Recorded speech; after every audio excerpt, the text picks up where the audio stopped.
प्रजासत्ताक दिन आज साजरा होत आहे, सोलापूरकरांना काय शुभेच्छा? सोलापूर वासियांना प्रजासत्ताक दिनाच्या मनापासूनच्या शुभेच्छा आहेत. आणि सोलापूर शहरामध्ये, सोलापूर शहर असेल, जिल्हा असेल, प्रगतीच्या दिशेने वेगानं पुढे जावा आणि या सगळ्या प्रक्रियेमध्ये संविधानाचा सगळ्यात मोठा वाटा असतो. खास करून खूप मोठा संविधानाचा उत्सव नुकताच शहरामध्ये पार पडला.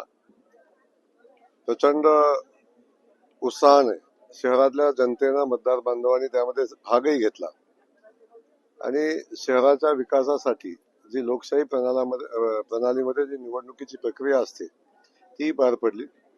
शहरानं पुढील 5 वर्षासाठी शहराची सेवा करण्यासाठी 102 लोकप्रतिनिधींना निवडून दिले.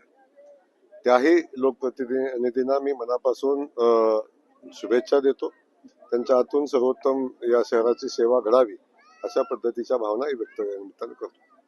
तंबाखू मुक्ती शपथ आता आपण काही वेळापूर्वी घेतली, मात्र आता राज्यामध्ये विशेषतः साताऱ्यामध्ये एक मोठी कारवाई पोलिसांनी केली. जवळपास 6,000 कोटींचं ड्रग्ज पकडण्यात आले. कशा पद्धतीने आपण बघतो की तंबाखू मुक्तीचा असेल, व्यसनमुक्तीचा असेल, या सगळ्यावर शासन खूप मोठं काम करते. त्याचाच भाग म्हणून आपण बघितलं असेल की अशा मोठ्या मोठ्या कारवाया होत आहेत.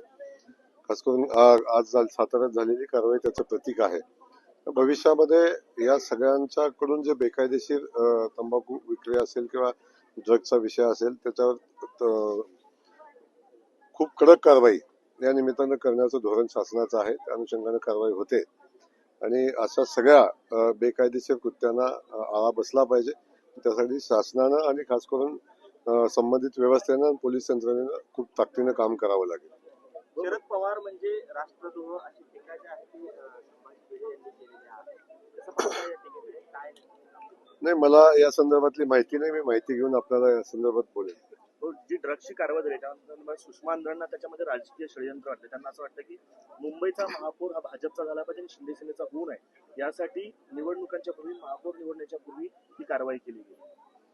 आता अंधारांना सगळा अंधार समोर दिसत असल्यामुळे त्या अंधारात काय चाललंय हे समजत नाहीये. आता प्रक्रिया लोकांच्या भावना समजून घेतल्या पाहिजेत. लोक कोणासोबत आहेत हे समजून घेतलं पाहिजे आणि किमान आता लोकांनी दिलेल्या जन आधाराचा आधार स्वीकार केला पाहिजे. आपण सगळ्यांनी पाहिलं की सातत्यानं निवडणूक झाली पाहिजे, लोकप्रतिनिधी निवडून आले पाहिजेत, अशा पद्धतीची भावना व्यक्त केल्या. त्यानंतर अनेक वेळा व्यक्त केलं की लोकांच्या जनभावनेचा आदर केला जात नाही, लोकांच्या मताचा आदर केला जात नाही. आता लोकांनी मतदानाची प्रक्रियाही पार पाडली आणि त्याच्यामध्ये आता लोकांनी निर्णय दिलेला आहे, तेव्हा त्याचा आदर केला पाहिजे.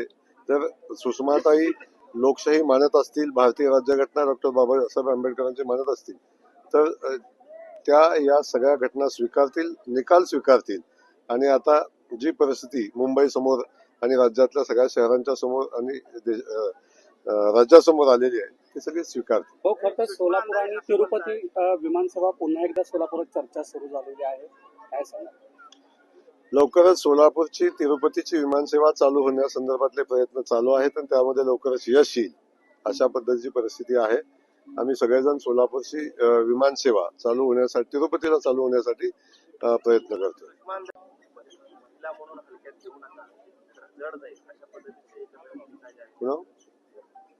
माझ्याकडे पेनड्राईव्ह आहेत, काही सीडी आहेत, पेनड्राईव्ह आहेत, अनेकांच्या अनेक गोष्टी आहेत आणि जयकुमार गोरेंबद्दल तर बोलायला लावतात असं देखील त्या म्हणा. ताईना हलक्यात घेण्यात ताई आता किती दिवस धमकी देतात, त्यांना शुभेच्छा आहेत. त्यांच्याकडे ज्या काय असेल त्यासाठी शुभेच्छा आहेत. इम्तियाज जलील असं म्हणाले की मुंब्राच नव्हे तर अख्खा महाराष्ट्र आम्ही हिरवा करू, कुठेतरी पुन्हा एकदा छेडलंय त्यांनी या संपूर्ण. मला वाटतं अशा वक्तव्यांना फार महत्व देण्याची आवश्यकता नाही. आपण सगळेजण बघतो की हा आज प्रजासत्ताक दिन साजरा करतोय आणि तो साजरा करत असताना देश महत्वाचा आहे आणि देशामध्ये सामाजिक ऐक्य महत्वाचं आहे. पण या सामाजिक ऐक्याला तडा जाईल अशा पद्धतीचं वक्तव्य ना इम्तियाज जलीलनं करावं ना अन्य कुणी करावं. या ठिकाणी सामाजिक ऐक्याला बाधा येऊ नये असं सगळ्यांनी वागलं पाहिजे, या निमित्तानं सांगणं आवश्यक आहे. काल पद्मभूषण पुरस्कार जे आहे ते महाराष्ट्राचे राज्यपाल भगतसिंग कोश्यारी यांना जाहीर झाला आणि त्यावरून संजय राऊतांनी टीका केलेली आहे की महाराष्ट्राचा अपमान करणाऱ्यांना आता कोण महाराष्ट्राचा अपमान करतोय याचं सर्टिफिकेट संजय राऊतांच्याकडून आवश्यकता नाही मला वाटतं त्या सर्टिफिकेटची. आता पद्मभूषण जाहीर झालेला आहे तर त्यांचा सन्मान केला पाहिजे. प्रत्येक गोष्टीत राजकारणच आणलं पाहिजे आणि प्रत्येक गोष्टी टीकाच केली पाहिजे असं मला वाटत नाही. पण त्यांनी त्याचं स्वागत करायला हवं.